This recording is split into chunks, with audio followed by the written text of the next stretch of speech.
Hello everyone and welcome to this next video, which I'm hoping is the start of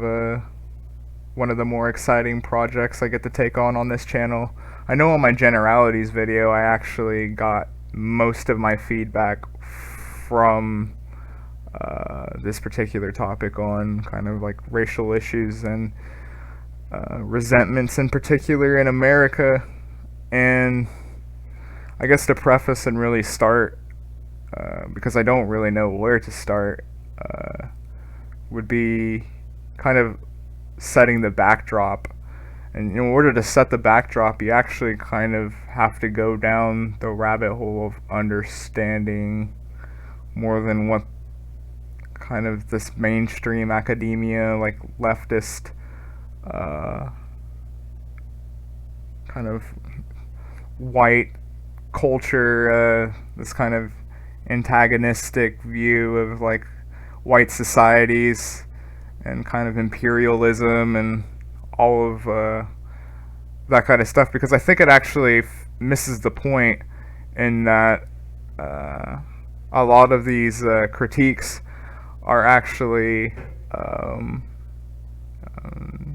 characteristics of Western society that are distinguishable in and of itself. And so, if you actually understand that, I think a lot of racial resentment kind of goes out the window, because ultimately, just like how kind of contemporary like critiques and like relativism of like cultures, ultimately it's only done that under the particular features of this Western civilization in and of itself. So it's kind of a paradox in that why does the West even care about relativism at all? Why are these categories even interesting to begin with? Why should minorities even find a lot of this stuff interesting to begin with? And I think if you actually understand the character of the West, you understand that a lot of these racial resentments aren't just satisfying under a kind of like liberal ontology, but it's actually taking part in this paradox of a very, very old paradox. And I think part of what will make this the preface is understanding like how that happens,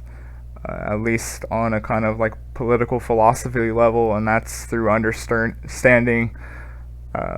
the Anglos' like fixation with the universal. And so, in my opinion, I don't think it's nothing that happens politically like is some like mistake. You have to ask why when it comes to everything that happens on a political like level. Why these ideas? Why these people? And so we should ask, why the universal arises in like the Western man's mind as important to write down or care about. And so that's actually a pretty profound question, in my opinion, that I'm not sure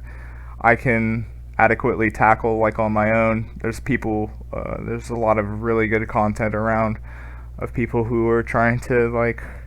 grapple with that. But when it comes to like the universal man,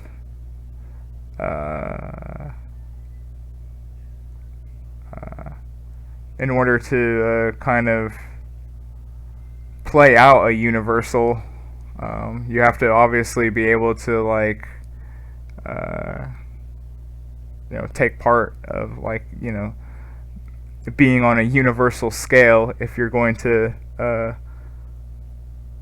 have these like universal ideals. But the problem, of course, is that you can't just explicitly do that, especially under like the kind of political dichotomy it took to even get into that position to begin with, and understanding that kind of in um, for like the Anglo, they kind of have this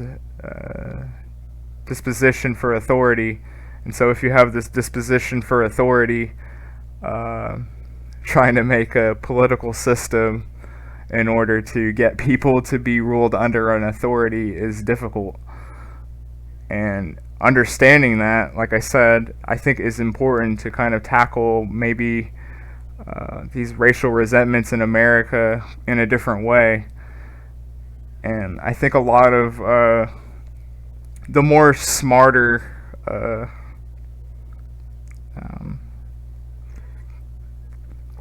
I guess if we were going to talk about the more kind of like smarter other minoritarian intellectuals or like leftists who would like be opposed to me would kind of like see, like white imperialism and kind of like these like capitalist forces and whatnot. And a lot of it is actually like I wouldn't necessarily disagree with them, but I think they're also kind of missing the fundamental problem that like most of these things are just actually being co-opted, by another Anglo tradition of trying to financialize and make money off of pretty much everything around you any way they can, but they kind of just see it as this like Orwellian, material conditions and like kind of these material incentives. And while that is valid, like I said, they are kind of missing the kind of inner like will, the inner yearning to kind of like do these ideals of like kind of universal rights. Requires imperialism on a universal level, and whites, as the critiques would say, clearly have a thing for imperialism. But I think one of the problems, though, with a lot of these academics is they think that I think you could kind of see it with like the Black nationalists and like Black Panther, how they really navigated towards that movie, but ultimately that was just a manifestation of kind of Americanism, and kind of like just like how like when you have kind of libertarian analysis of the CIA kind of being involved in like all these foreign states and being a part of these prop missions to wage their own incentives against a population in a democracy, in a covert way. Like they can't just explicitly do it because, as I kind of mentioned, with understanding this kind of like Anglo tradition and history of how their elites, they've never gotten along with their elites. They've had their elite class actually like killed and taken away from the British Isles more than once, I think. And so understanding that that's going to manifest itself just because America and we have like the internet and stuff, like these like returns aren't going to happen to Western civilization's just crazy. Like just because it's obscured doesn't mean that it's still not there. And I think most people miss that. And one of the things that happens too, if you kind of see yourself as a universal, as kind of like Western, the Western politic does, is that you're more willing to appropriate. And kind of funny enough, when you think of all those articles over the years that are antagonistic towards white people appropriating things, and you have to ask, like, why is that? Well, I think it's because like the Anglo is very good at appropriating, and when you're good at appropriating, you're good at just, like, kind of borrowing from everyone. And so if you kind of understand that about the Anglo and accept it for what it is, I actually do see, a lot of my Black American friends, they kind of actually do get worked up at the idea of, white people kind of appropriating or taking part in their culture, but the resentment kind of comes that, oh, they're targeting us, when in reality this is just actually like the Anglo doing what it's supposed to do, and that's appropriate, and they're really good at it. They take musical innovations and create new genres of music with it. Language, when it comes to the English language, it's all over the place. Words are taken all the time now. Tech words are being put into the dictionary, and so, like, the English language and the English in general have never had a problem kind of like adapting to whatever they find interesting.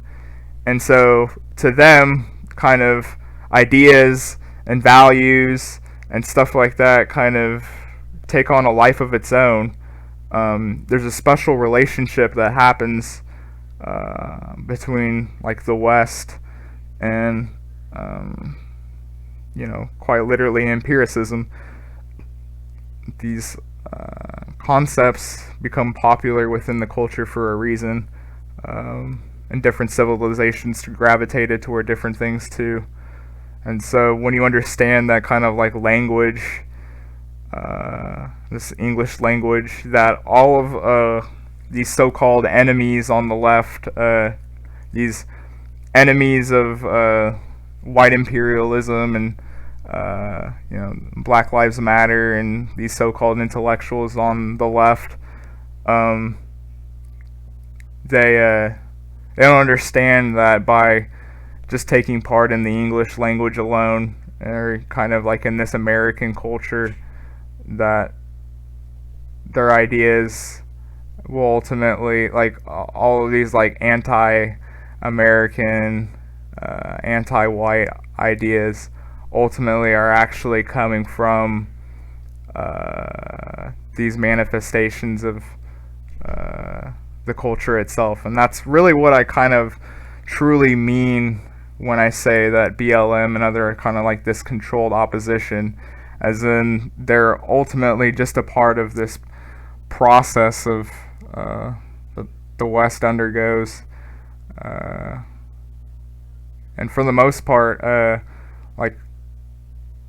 the minority, like, kind of political experience in America really is just about being used by these kind of like different ideological like camps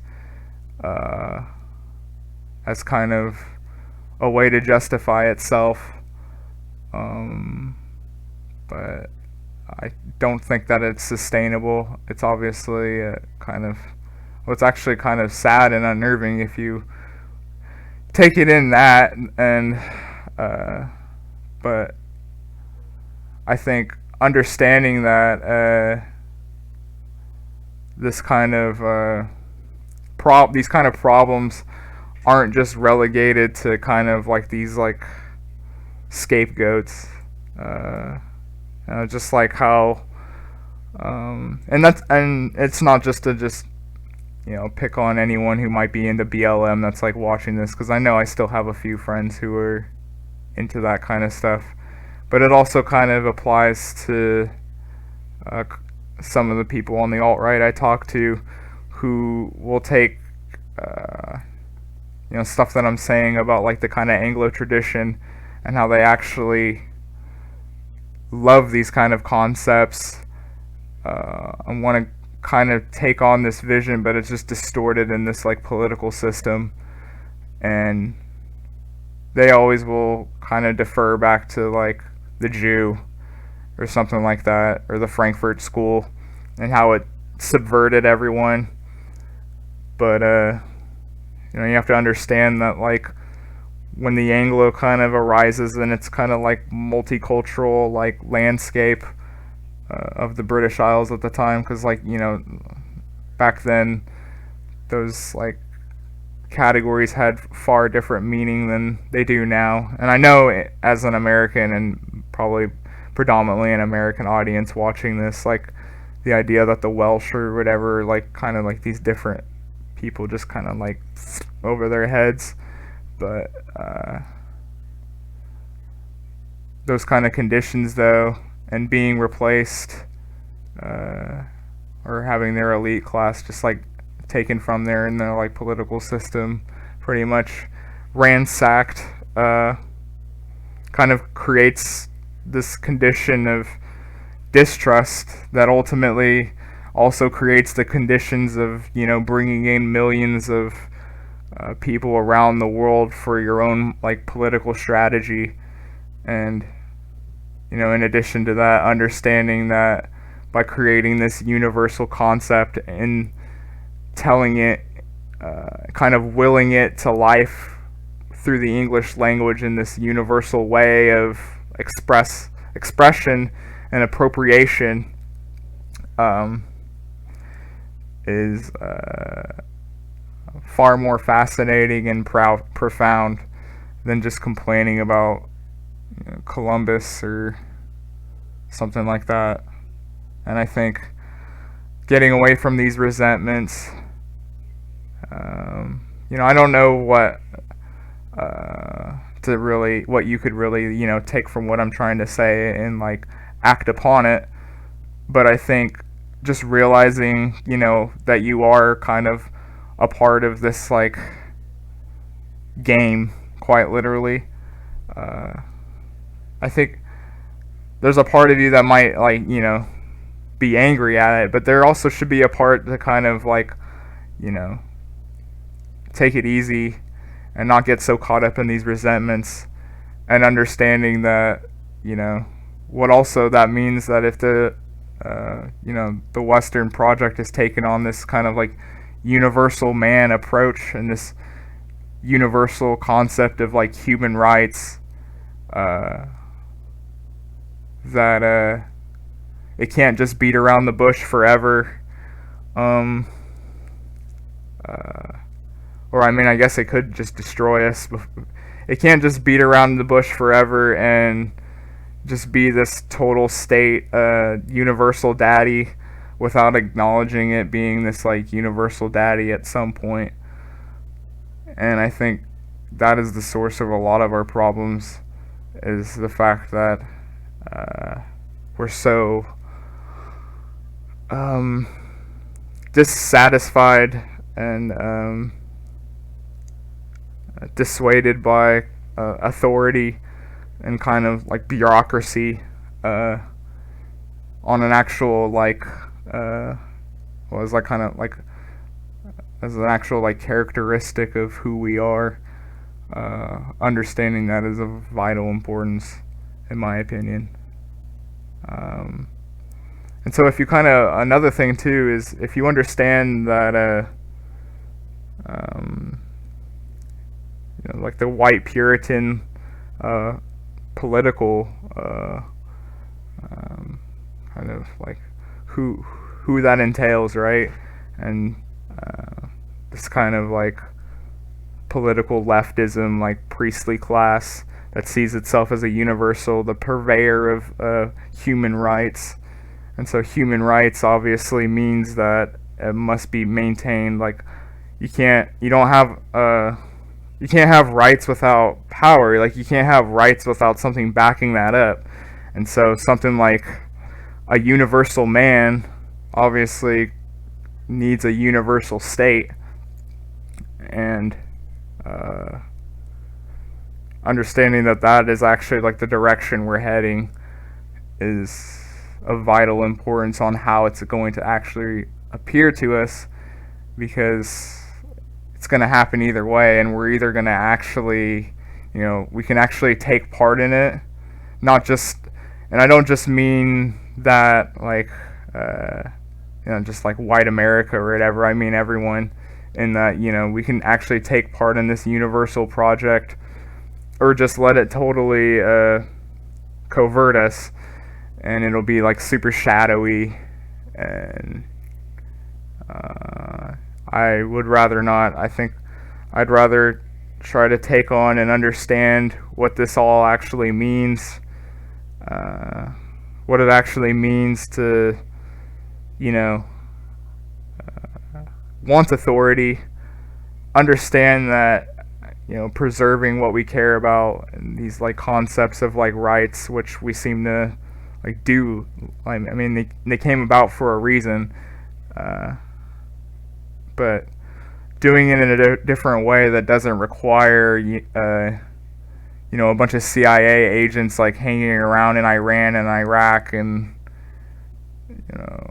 bringing in third world people for your own political gain and stuff like that. As the meme goes, "This ain't it, chief." And I think that's like what the project really is all about, and kind of this preface. I kind of rambled on quite a bit, but yeah. Another thing I think is interesting, though, too, is when I would have discussions with kind of people on the left, when we talk about anything that could have questioned these concepts like white privilege or something like that. My friends would point out, like, hey, isn't it kind of hypocritical that they're for these kind of like brown voices or whatever, but when it happened to be yours, they felt the need to shut yours down. And they would say that that's like hypocritical, and I actually would say that that's not. I'd actually play defense for them,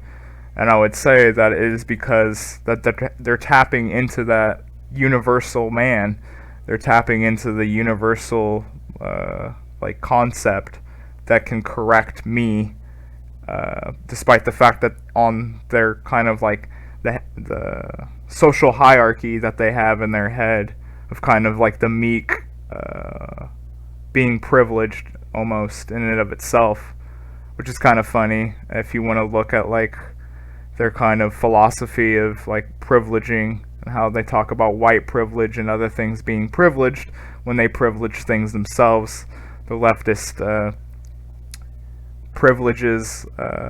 these kind of like classes of people out of necessity, and the lower you are on the pecking order, the more harmless you are to this white system, the more power they are actually going to distribute to you for that kind of like equity.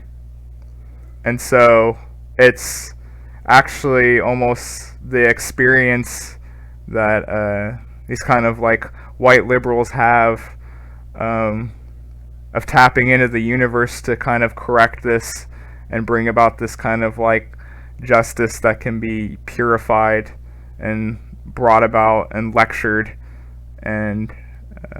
brought about to their enemies, is actually in and of itself part of their own tradition. And I think you could also say that is true about all of these kind of like racial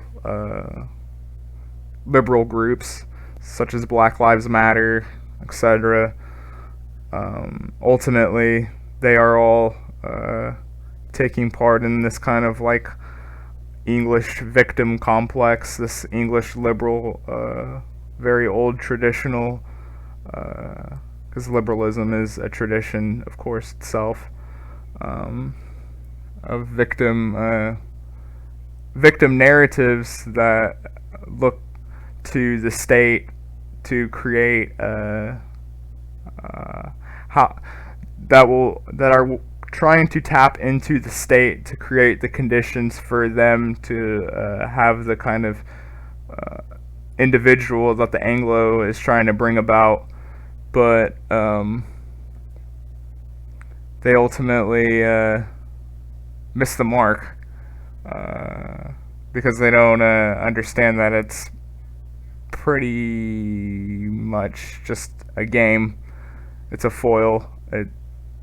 doesn't actually come about that way. Like these concepts like democracy and like the free market and the marketplace of ideas is ultimately a part of a bigger Anglo tradition of trying to conceal authority, of needing the necessity to bring millions of laborers for financial capitalists to take advantage of, so that a way they can hide their political prowess in more covert ways with their financial backers. And once you kind of understand that, I think maybe you'll mellow out a little bit about a lot of your resentments, and understanding that this universal problem is much bigger than some Trump redneck or some BLM activist. But I think I covered all I really wanted to in this first video. Hope you guys enjoyed. I'm really looking forward to doing more of this particular subject because I think there's a lot to say. But this is just one tidbit. I've already went on for almost 30 minutes, so I need to cut it out. But thanks for watching, and I'll see you guys for the next one.